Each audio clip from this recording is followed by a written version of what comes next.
in this episode, we've saw how much time and energy and importance you put on youth sports. You were president of a youth football program, and your son obviously went on to have a great football career. Not everyone gets to do that. Not every kid in that program. What was it like for you as a parent to put all this time and energy with your kids and your family and see your son go off and do what he aspired to do? How did that come from your perspective, and how did that make you feel? It's tough. It's the hard work they put in. You obviously you always want to win, right? And we just talked about winning and losing, but you learn about winning and losing. But when it's your own child and the media, and when everybody's watching and they start criticizing your child, or if your child gets nicked up, or if your child fails or makes a mistake, it hurts. I mean, there was times in Julian's career where his mother and his sister would shut the drapes on game day. We wouldn't let anybody over because there was always it first started out as a party. Everybody was coming over and you're having a good time. Not me. And then, once Jules would get dinged up, it's like, okay, you guys all got to go. Out, gone. See you later, bye. And so that was like game one. And then, as he grew up in the professional level, we stopped having friends over because it's just complete anguish, and I thought we were weird until I went to my first game in New England. They put us in where the parent section is. And I was with my oldest son, Jason, and mom, and I can't remember if Nick was there. And we thought we were weird because me and my wife would not sit together. She'd sit over there, I'd sit over there because we'd just fight. And so when we got in the stands, everybody was the same. Every parent, it was like, we were like, I don't want to be that guy. He better not make a mistake. Oh God, I hope he doesn't get hurt. Oh my God. Hey, we're normal.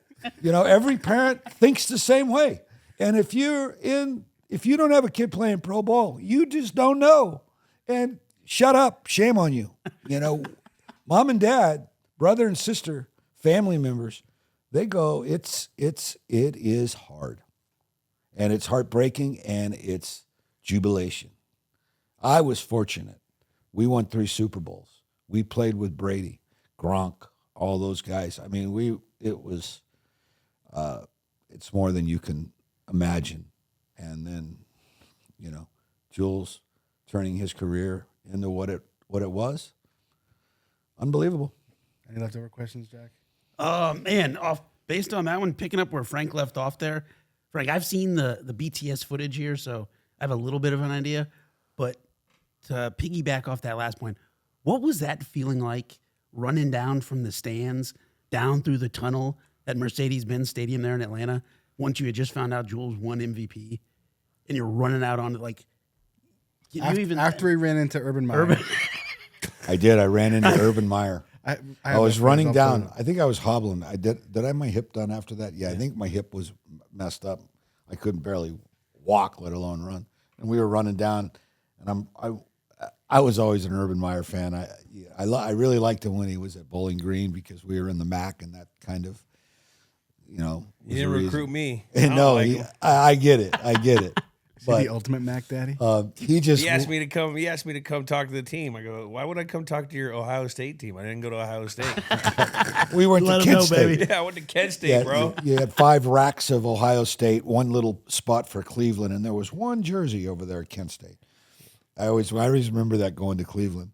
What? When you were playing at Kent, when you walk into a store to see memorabilia of the Cincinnati Bengals or the Cleveland Browns, you couldn't find it. There was 1 little spot. The whole shelves were all full of Ohio State. Everything. Ohio State. Never seen that. Yeah, I never seen it. It's like in Redwood City, it's like 49ers everywhere. We're pro town area. Yeah. We had Cal Stanford, which you go down to the south, you go to Ohio, you go to Michigan. I mean, those Walmart people in love. Tuscaloosa. Oh my God. They love it. I was like, Ohio State.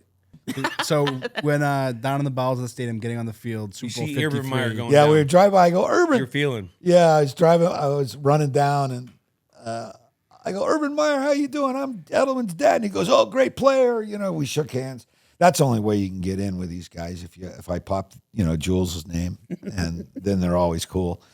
I'll tell you, it wasn't unexpected.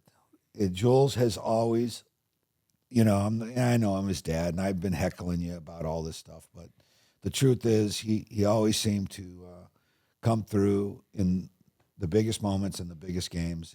He's just, that's just the way it was.